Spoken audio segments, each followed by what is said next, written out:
Aujourd'hui, ces mystères sont encore inexpliqués. C'est surprenant, c'est mystérieux. Et c'est à ce moment-là qu'un bruit très étrange va être enregistré. Les clés du mystère sur Sud Radio. En début d'après-midi, chaque jour, Yves Lignon nous raconte sur Sud Radio des histoires peu ordinaires, des aventures pas très normales, paranormales. On dit paranormal dès lors qu'il n'y a pas d'explication rationnelle. Des histoires vécues par des êtres humains qui n'ont rien demandé, donc qui sont victimes de leur pouvoir, mais qui en ont fait un atout. Mais comment est-ce possible pour quelqu'un qui, juste en nous touchant, a une révélation à nous faire? N'est-ce pas pour ces personnes un pouvoir qui parasite leur propre vie? Dans quelle mesure accorder de l'importance à ces dires? Aujourd'hui, paranormal et clairvoyance. Bonjour Yves Lignon. Bonjour Emmanuel. Alors Yves, on sait que les scientifiques et les voyants ont des difficultés relationnelles entre eux. Ce sont les voyants ou les scientifiques qui sont à l'origine de ces querelles? Pour moi, cela vient d'une part des personnes qui exercent la profession de voyant et qui peut-être ne le sont pas, voyants, et d'autre part aussi, il faut bien le reconnaître, de l'attitude d'un certain nombre de scientifiques qui méconnaissent la question et qui oublient que depuis un siècle on a fait des progrès et que la voyance c'est à prendre au sérieux. Alors il y a des torts des deux côtés, mais moi enfin je ne suis pas du côté des scientifiques négationnistes, si j'ose un mot un peu violent. Oui, vous êtes prêt à croire, Bien, dans la mesure où... je suis prêt à faire des expériences et à dire ces expériences ont donné des résultats positifs. Donc ma porte est ouverte aux voyants. C'est-à-dire à tous les voyants. À tous les voyants, à tous ceux qui mettent des publicités dans les journaux, tous ceux qui font parler d'eux, qui ont des sites internet. L'ennuyeux, c'est que sur les sites internet des voyants, la première page en général, c'est les tarifs. Oui. Moi, ça me met mal à l'aise. Donc, en tout cas, ma porte est ouverte à tous les voyants. Et j'en ai vu venir très, très peu. J'ai même l'impression qu'il y a beaucoup de voyants, y compris d'ailleurs un certain nombre de voyants célèbres en France, qui, quand ils me voient là, pourtant je suis de petite taille, on me repère pas de loin, mais ils changent de trottoir. Ouais. Alors peut-être que c'est leur don de voyance qui s'exprime justement, et qui se disent il vaut mieux ne pas le croiser. Peut-être aussi que j'ai une réputation en même temps de chasseur de charlatans. Évidemment. J'authentifie les véritables voyants s'ils veulent bien participer à des expériences, mais en même temps, le charlatan, je le flingue méchamment. Alors aujourd'hui, vous allez nous brosser donc le portrait d'une voyante, c'est-à-dire d'une vraie voyante. D'une vraie voyante, de la voyante à laquelle j'ai consacré le plus de temps sur le plan scientifique depuis des années. Parce qu'elle a bien voulu. Parce qu'elle a bien voulu, parce qu'un jour, il lui est arrivé une aventure un peu bizarre, et qu'à la suite de cette aventure un peu bizarre, elle est venue me voir. Vous allez voir, l'anecdote est curieuse. Et elle est venue me voir, et je l'ai accueillie de manière ouverte. Je ne lui ai pas dit « Ouh là là, je sens le charlatan ». Je lui ai dit « Non, vous venez me raconter telle histoire. Eh bien, écoutez, je vous propose, pour essayer de comprendre cette histoire, ça me semble important pour vous, madame. Cette histoire-là vous met mal à l'aise. Donc, on va essayer de comprendre, on va essayer d'éclairer. Pour cela, je vais commencer par vous proposer quelques petites expériences. » Et Madame de Châtelet a magnifiquement réussi ces petites expériences, qui étaient des expériences standards à base de jeux de cartes. Vous verrez tout à l'heure. Et donc, elle a magnifiquement réussi. Alors, je lui en ai proposé d'autres. Et donc, au fil des années, nous sommes devenus un couple d'expérimentateurs, mais plus encore un couple d'amis, si j'ose dire. Et c'est pour cela que ça a marché de mieux en mieux et qu'après avoir réussi mes expériences, Madame de Châtelet a aussi réussi quelques exploits de voyance dans lesquels je ne suis absolument pour rien. Bien sûr, mais avant ces expériences, il y a eu pour elle, Yolande de Châtelet, la découverte de son don. On y revient dans un instant. Aujourd'hui, la voyance expérimentée par Yves Lignon au travers d'expériences. Mais bien avant de faire ces expériences avec Yolande de Châtelet, puisque c'est d'elle dont il s'agit aujourd'hui, il y a eu pour elle, bien sûr, la découverte de son don, c'est-à-dire, en fait, pour elle, la première fois. La première fois, alors qu'elle était la maman de 2 enfants qui devenaient grands. Mais en réalité, puisque quand j'étudie un voyant, je lui fais passer des tests, mais je fais aussi une enquête sur lui, sur son passé. En réalité, depuis l'enfance, le don de Yolande de Châtelet s'est probablement exprimé. Mais là, ce sont des témoignages rétrospectifs, ceux de ses proches, de son frère notamment, qui par la suite se sont souvenir, oh oui, quand elle était petite, souvent elle nous disait des choses, c'était curieux, bon.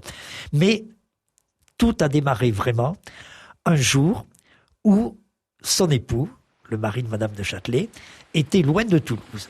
Et il était loin de Toulouse pour des raisons professionnelles. C'est quelqu'un qui travaillait sur les plateformes pétrolières. Les plateformes pétrolières, on n'en a pas dans la Garonne. Il y en a en Norvège, il y en a en Arabie Saoudite. Donc il était tout le temps l'avion, loin, sur la mer, etc. Et ce jour-là, il était en Norvège. Donc Madame de Châtelet fait ses affaires, les courses, les enfants, etc. Et quand elle rentre à la maison en fin d'après-midi, elle sent une odeur de bois brûlé. Mais une odeur uniforme, répandue dans tout le logement, que la jolie petite villa qu'elle occupe toujours à Toulouse. Partout, cette odeur de bois brûlé. Et donc, première réaction, c'est de s'adresser à sa grande fille qui est là. Et tu ne sens pas? Ben non, maman, je ne sens rien. Ah, mais moi, je sens. Je t'assure qu'il n'y a pas d'odeur de bois brûlé. Bon, ça se tasse un peu, oui. On passe à table, et toujours cette odeur. Yolande, toujours cette odeur de bois brûlé. L'heure de se coucher arrive, en défaisant les draps, l'odeur de bois brûlé. Encore une fois, et toujours, cette sensation que cette odeur est présente partout. C'est pire qu'une infiltration, m'a-t-elle raconté. Elle était là, présente, elle pesait sur moi, cette odeur de bois brûlé. Bon, il faut bien s'endormir. Oui. Le lendemain matin, nous sommes à l'époque d'avant l'Internet, coup de téléphone de son époux pour lui dire « Sais-tu en quoi sont construits les hôtels en Norvège ?» Machinalement, Yolande de Châtelet répond « Oui, bien sûr, en bois. » Et son époux lui dit « Tu vois, les hôtels en bois, ça brûle en pleine nuit et j'ai été évacué. » Alors là, elle a vraiment été interloquée, parce que même s'il y avait eu des petits trucs dans son enfance, là, c'était un peu fort.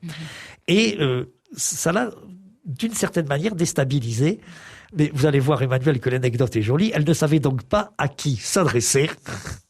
Heureusement, elle écoutait Sud Radio. Oui. C'était déjà, il y a longtemps, c'était à l'époque, dans les moins de 20 ans, etc. Elle écoutait Sud Radio, oui. Et sur Sud Radio, à l'époque, quelqu'un avait une émission d'astrologie, c'était un monsieur qui se nommait Louis Onara. Et donc, n'ayant pas d'autre porte, elle s'adresse à Louis Onara. Elle va voir Louis Onara, elle dit, voilà, je vous connais, Sud Radio, etc. Et ce qui m'arrive, Louis Onara lui dit, moi, je suis astrologue. Accessoirement, il était aussi officier de marine retraité. Je suis astrologue. Qu'est-ce que vous voulez que je vous dise, madame? Par contre, j'ai un copain à l'université. Et lui, ce que vous avez vécu l'intéresse fortement, beaucoup. Oui, bien sûr. Et comment s'appelle ce copain? Devinez. Il est à l'université de Toulouse-Mirail. Il est prof de maths. Et il a mis au point des tests pour étudier la voyance. Et c'est donc comme cela qu'un matin, vous savez, ce sont des choses. Sur le moment, on a l'impression qu'on ne s'en souviendra pas. Et puis après, on s'aperçoit qu'on s'en souviendra encore sur le lit de mort. Qu'un matin, c'était un mardi, vers 10h, j'étais avec un de mes assistants, prénommé Vincent, et une dame a poussé la porte de mon bureau à l'université, avec des grandes lunettes, et a dit « Bonjour, c'est moi que vous attendez. » Et je suis Yolande de Châtelet et je suis prête à me faire donc expérimenter. Je suis à vous. Et justement, donc les premières expériences, eh bien, c'est dans un instant dans les Clés du Mystère. Paranormal, phénomènes étranges, histoires fantastiques, les Clés du Mystère sur Sud Radio. Les dons de clairvoyance, alors déstabilisants évidemment pour le voyant qui l'ignorait jusqu'alors. On parle aujourd'hui avec Yves Lignon de Yolande de Châtelet, qui sent une odeur de bois brûlé qui ne la quitte pas le soir et même la nuit. Et le lendemain matin, elle apprend par un coup de téléphone de son mari resté en Norvège pour des raisons professionnelles qu'il a été évacué durant la nuit parce que un hôtel dans lequel il était et qui était en bois avait brûlé. Donc, elle est évidemment interloquée, déstabilisée.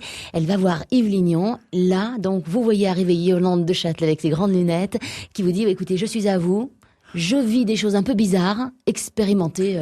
Voilà, ça s'est vraiment passé comme ça. Ouais.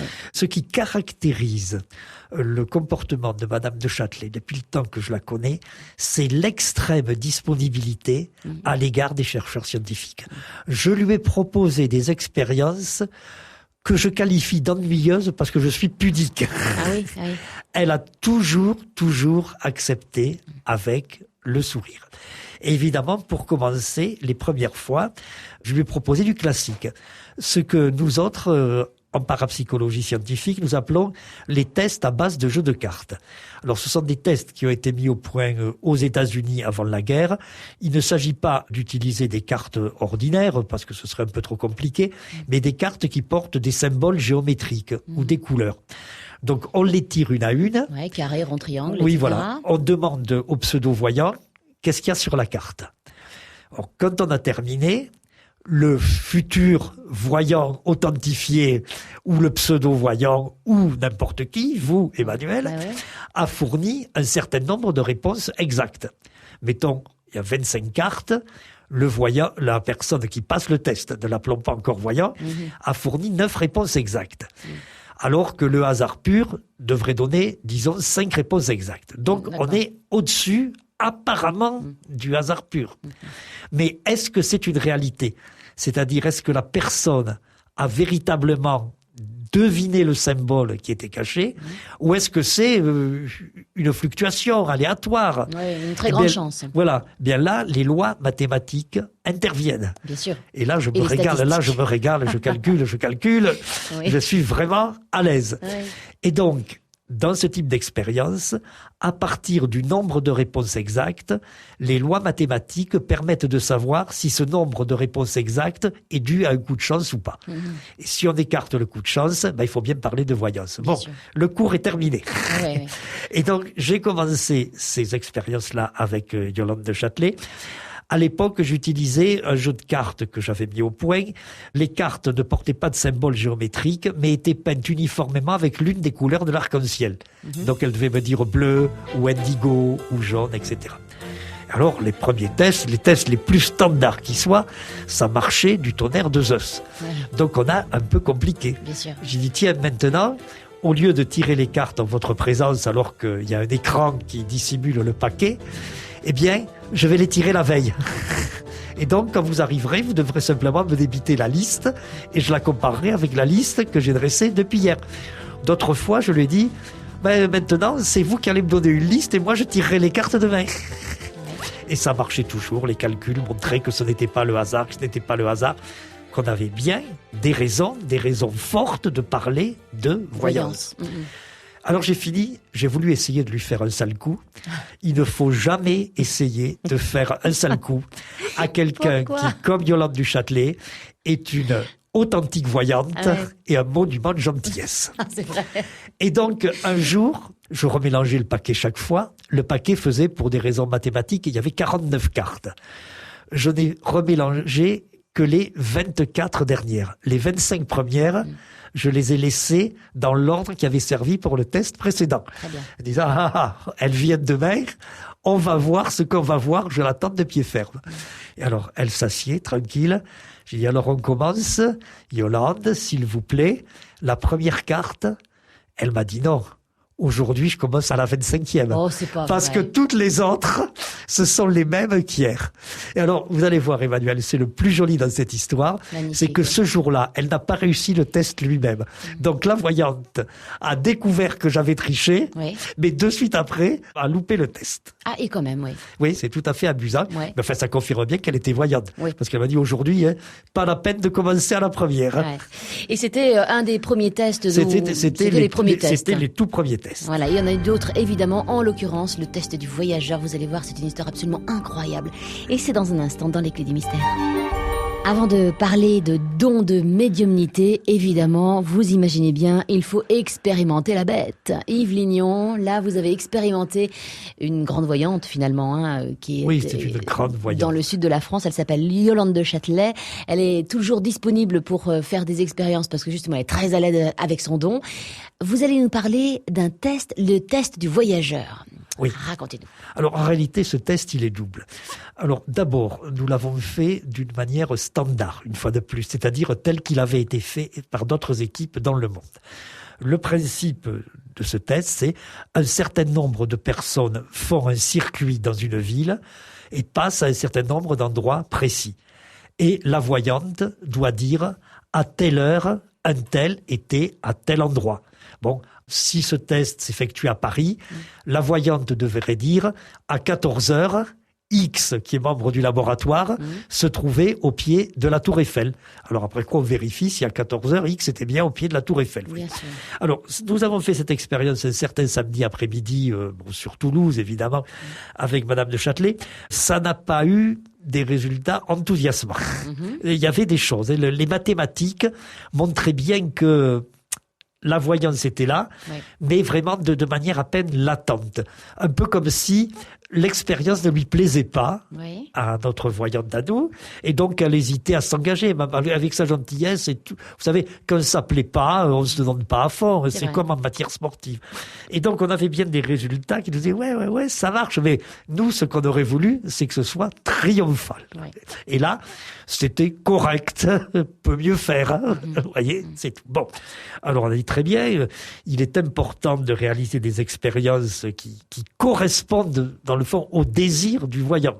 Donc on va faire autre chose. Et celui qui à l'époque supervisait, si j'ose dire, le programme de recherche de Châtelet, on peut bien s'amuser, même dans un laboratoire qui fonctionne avec des bouts de ficelle, c'était Vincent. Et Madame de Châtelet était très liée, il y avait beaucoup d'amitié entre elle et Vincent. Alors je me suis dit, tiens, on va un peu modifier l'expérience du voyageur psy. Le seul voyageur, ça va être Vincent. Il ne va pas y avoir toute l'équipe, qu'elle connaît plus ou moins, mais là, il va y avoir seulement Vincent qu'elle connaît bien. Or, Vincent était par ailleurs un militant syndical, donc régulièrement, il allait à Paris pour ses activités.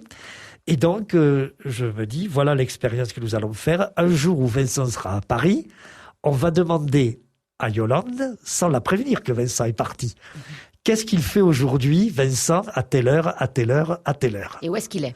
Où est-ce qu'il est? Bon. Et puis en plus, moi, j'ajoute, vous voyez, toujours mon côté, là, dit-on pervers. Nous disons pervers. On dira fripon. Bon, mon côté, j'ajoute à Vincent, tu vas faire quelque chose que tu ne fais jamais. Un détail important. Or, Vincent, donc militant syndical, vous avez une idée de ses engagements politiques, dans quelle direction ils allaient, donc des journaux qu'il lisait. Et par conséquent, l'ami Vincent avait une habitude, il allait à Paris par le train, il revenait à la gare d'Austerlitz, et donc il achetait son journal au moment de reprendre le train, le soir. Comme toute la journée, il était très occupé par ses réunions, il n'achetait pas le journal le matin, il l'achetait le soir. Et il le lisait dans le train avec beaucoup de satisfaction. Bon, ce journal, on est obligé de dire les titres pour qu'on nous comprenne. C'était Libération. Oui. Évidemment, ça n'étonne personne. Mais je dis à Vincent, tu vas me faire un plaisir. Quand tu seras devant le kiosque à journal à la gare, tu n'achètes pas Libération. Tu achèteras le Figaro. Tu achèteras le Figaro. Oui. Je lui dis carrément. La couleur est différente. Mon Vincent qui fait la gueule. Oh, quand même. Qui me dit, on me demande un certain nombre de sacrifices au nom de la science et de la parapsychologie. Ouais. Mais celui-là est énorme. Je lui réponds, Libération paraît 365 jours par an, le Figaro aussi, donc 364 Libérations pour un Figaro, ce n'est pas un sacrifice si terrible. Bon, enfin, finalement, il accepte. Et donc, moi, le lendemain, de manière tout à fait inopinée, sans l'avoir prévenu, j'appelle Madame de Châtelet, je dis, dites donc, est-ce que vous pourriez me raconter ce que Vincent a fait hier? Elle ne savait pas ce que... Elle savait quand même qu'il était à Paris? Non, elle ne savait pas que j'avais ça dans la tête. J'ai dit, tiens, on va faire un petit test comme ça. Elle me dit, il est allé à Paris. Très bien. Ah oui, il y est allé pour le syndicat. Parfait. Oui, en même temps, elle le connaissait bien. Oui, non, parfait. Mais enfin, pourquoi y serait-il allé hier? Oui. Elle aurait pu me dire, il a travaillé avec vous, c'est sur telle enquête que vous faites en ce moment, vous avez rencontré telle personne qui avait des témoignages, vous apportez. Non, puis alors, elle me raconte effectivement la réunion, alors la cantine, où justement la bouffe était pas bonne ce jour-là, etc. Oui. Puis elle me dit, plus la fin de la journée approchait, plus il faisait la gueule, plus il ruminait. Je dis, alors, quand je le vois dans le train, là, s'installer, sortir le journal. Elle ne savait pas de quel journal c'est, quel journal pour le lire. Elle me dit, j'ai l'impression qu'il vous en voulait à mort au moment où il a déplié ce journal. Donc vous voyez, c'est une très jolie histoire. Très jolie, oui. Évidemment, je conçois que ce genre de test ne convaincra pas les ultra-sceptiques. Oui. Mais si intellectuellement on est honnête, Oui. ça donne quand même d'excellentes raisons de s'interroger. Et d'être complètement troublé, effectivement, par Yolande de Châtelet. D'autres histoires avec elle, justement, dans un instant, avec Yves Lignon. Sud Radio, les clés du mystère. Si vous ne croyez pas au talent, au pluriel, de certains voyants, laissez-vous troubler tout de suite par les histoires contées par Yves Lignon et concernant Yolande de Châtelet, donc une voyante toulousaine. Une vraie voyante. Une vraie voyante, oui. Donc, autre histoire. Oui. Eh bien, une équipe de Radio France, on peut dire le nom là aussi, donc le service public, s'installe à Toulouse pour quelques jours et pour réaliser une série d'émissions autour de Claude Nougaro. Le journaliste me téléphone en me disant, écoutez, puisque nous sommes ici, nous aimerions bien consacrer une séquence à la parapsychologie. Après tout, votre équipe est à Toulouse, elle est unique en France. Et bien évidemment, il faut que ce soit un peu pour la radio, pas trop de mathématiques, Ouais. comme tout à l'heure. Très bien, monsieur. Justement, depuis quelque temps, j'expérimente avec une voyante. Elle sera heureuse de vous recevoir. Donc on prend le rendez-vous et avant de raccrocher, le journaliste me dit, alors je dois vous demander une faveur, mon épouse m'a accompagné à Toulouse, mais à titre privé. Hein. Et donc évidemment, Elle vient malgré juste tout... prendre l'air comme ça. Oui, c'est ça. promener un peu, Si ouais. elle sait que je vais rencontrer une voyante qui fait des tests avec des scientifiques, elle aura envie d'être là. Est-ce que ça ne vous gêne pas? Sinon, ça ne me gêne pas et je pense que ça ne gênera pas Yolande. Donc, le jour dit, on s'installe. Le journaliste m'avait prévenu qu'il préparerait un test. Donc, vous voyez, journaliste, le technicien avec son magnétophone, moi-même, Yolande, et l'épouse du journaliste, une personne remarquablement bien élevée, qui s'installe dans un coin du salon, ça se passait chez Yolande, qui surtout cherche à ne pas attirer l'attention. Et donc, ça démarre. Le journaliste dit, voilà, madame, je vous ai préparé un test. Qu'est-ce que vous pouvez me dire à propos de cette photo? Et il lui tend une photo de sa productrice à l'époque, Ouais. et qui était mêlée à quelques histoires dont on parlait dans les journaux People. Vous voyez, bon, alors, oui, rien de terrible. Elle mais sortait avec... non, plus ou moins moi des je ne l'ai reconnus. pas dit, Emmanuel. Bon. Ok. Donc elle était un peu connue, quoi. Elle donne ça à Madame de Châtelet. Et c'est quelque chose que j'ai vécu en d'autres circonstances. Madame de Châtelet hésite, tourne la photo, la retourne, essaie de sortir des choses, se rend compte que ce sont des banalités qui viennent. Et elle est un peu attristée.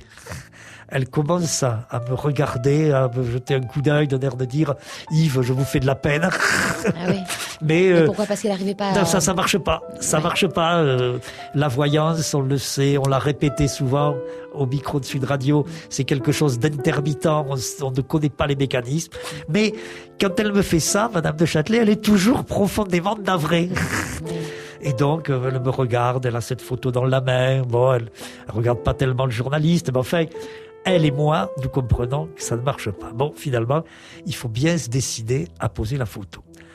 Alors, à ce moment-là, brusquement, Madame de Châtelet tourne la tête vers l'épouse du journaliste et d'un seul coup, quand on dit que ça flash vraiment, elle lui dit « Madame », En parlant donc à cette femme... à l'épouse du journaliste, Madame, vous êtes enceinte, vous espérez que ce sera une fille et qu'elle apprendra à jouer du piano. Comme ça, d'un seul coup. Elle venait de poser la photo. Bon, dans ces cas-là, le scientifique, impassible, imperturbable, flegmatique, se tourne vers la personne concernée et se prépare à lui dire « Madame, en l'occurrence, est-ce que vous confirmez ?» Oui, est-ce que oui ou non, Je vous êtes n'ai enceinte? pas eu le temps. Ça m'est arrivé 2 fois dans ma vie avec Madame de Châtelet de ne pas avoir le temps de demander la confirmation. Je vous raconterai la seconde fois un autre jour. Ouais. Mais là, avant même que je demande, l'épouse du journaliste répond « Mais madame, comment savez-vous tout cela ?» J'avais envie d'ajouter parce qu'elle est voyante. Mais bien sûr, oui. Alors, par la suite, on s'est expliqué. Et c'est vraiment tout à fait amusant. Donc cette dame, effectivement, était enceinte. Elle le savait ? Oui, elle le savait. Mais c'était une grossesse. On peut pas dire qu'elle n'était pas désirée, mais on peut dire que pour le moins, elle était imprévue. Bon, une surprise. Oui. Ils avaient, ce couple, 2 garçons, tous les 2 âgés d'une dizaine d'années. Donc, quand elle a appris qu'elle était enceinte, d'abord, son époux lui a dit, tiens, tu viendras avec moi à Toulouse, on va profiter, on va retrouver le temps du voyage de noces. Et puis ensuite, tous les 2 se sont dit, nous avons 2 garçons. Tant qu'à avoir un 3e enfant sans trop le préparer, pourvu que ce soit une fille. Et puis par ailleurs, elle avait beaucoup insisté, sans succès, pour que ses 2 fils apprennent le piano. Alors c'est vrai qu'avec son mari, ils se sont dit, pourvu que ce soit une fille, et on ne sait jamais, peut-être elle s'intéressera au piano. C'est ce que leur avait dit Madame de Châtelet.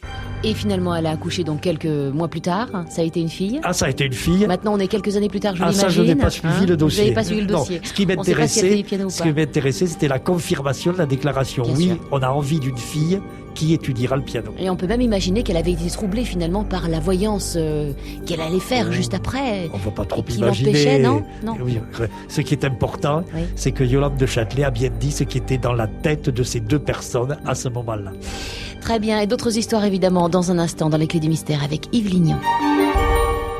Le test du jeu de cartes, le test du voyageur, la voyance inopinée envers la femme d'un journaliste. On parle de dons de médiumnité qu'a donc Yolande de Châtelet, qui est une voyante toulousaine. Ce sont d'ailleurs des tests finalement que vous avez fait avec elle. Oh, il y a bien longtemps. Il y a très longtemps, oui. Ah oui, il y a bien longtemps. Bon, pas au 19e siècle. Non, non plus, non. Mais lors de nos premières rencontres, lors des premiers mois de notre travail commun.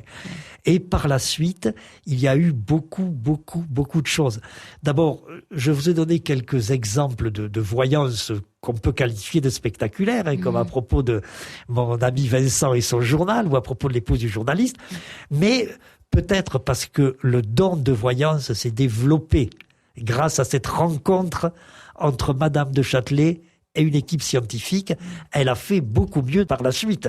Et je vous en raconterai d'autres de prochaines émissions, parce que non seulement il y a eu des phénomènes de voyance spontanée que j'ai pu contrôler directement, mais il y en a qui ont été contrôlés par d'autres, indépendamment de l'équipe du laboratoire. Et ça, c'est bien, c'est très important. Bon, actuellement encore, nous préparons une expérience. Vous voyez, elle est toujours disponible, on en parlera peut-être à l'antenne. Yolande de Châtelet est toujours disponible, et j'ai en projet une expérience avec elle, mais qui est très très lourde. Elle est au courant de l'expérience elle est question. Au courant, elle sait que j'essaie de la mettre au point, que ça me donne du mal depuis plusieurs semaines, mais elle est au courant, et elle me dit, comme toujours, mais c'est quand vous voulez, c'est comme vous voulez. Et c'est comme cela qu'elle m'a apporté mes plus grandes joies de chercheur scientifique. Si on ajoute que sur le plan humain, c'est quelqu'un d'exceptionnel.